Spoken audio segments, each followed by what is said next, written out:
Quickly, let me show you how you can connect your tachometer on phase 2505 in case yours is not working and you want to make it work. So this is the tachometer, of course this is speedometer, but I'm talking about this. So if yours is not working or didn't come with it, you can put a instrument panel with the tachometer and then connect it. So let me show you how to run the connection. Of course, suppose if this is the connector, this is actually blue color. It has a 4-wire pin on it. So if yours doesn't have it, you need to get it because this wire is going to get to. You have to plug it in here, this side. Let me show you behind it. So this is the left side. This side, this is where the instrument panel is, the tachometer is. So this wire is going to go into this that blue connector, the down one, not here. So again, this is what we are referring to here, the tachometer. So back to this connector.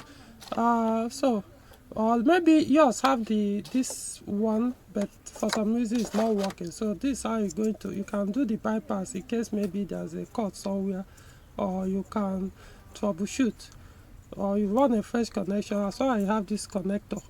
So how do you do that? So the first 2 wires on top, if it's factory, you'll see red and blue. The first 2, if you position it this way, this is what I'm saying. When you position it this way, I hope it's written, there's no number written on it. Okay, so position it this way. The first 2 wires on top, this is blue, one is on top, followed by red. So this red one, the second one, goes to the ignition coil plus sign terminal. No, minus the negative sign terminal on the ignition coil. Or you can actually join these 2 together, it doesn't matter.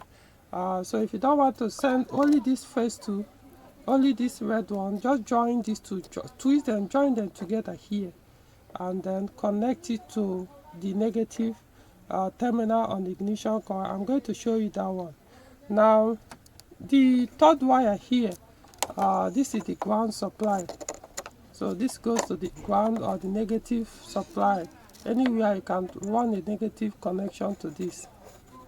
No need to go to the battery terminal. I can run it from anywhere. So this is negative, or what some people call earth, but just no negative or ground supply. So that is the 3rd wire here. Now the final one here, this one here is yellow wire, which is number 32.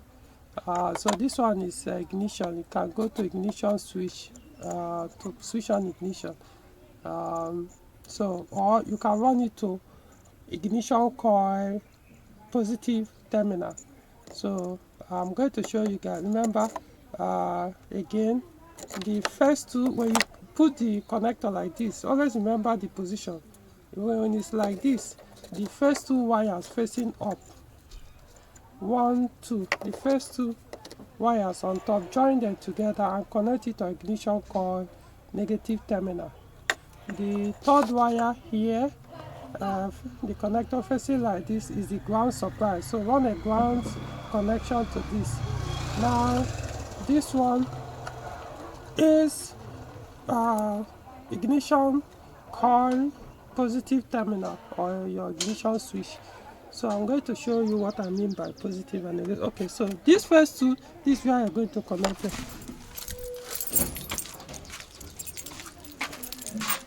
Now this ignition coil, you can see this negative terminal, look at it.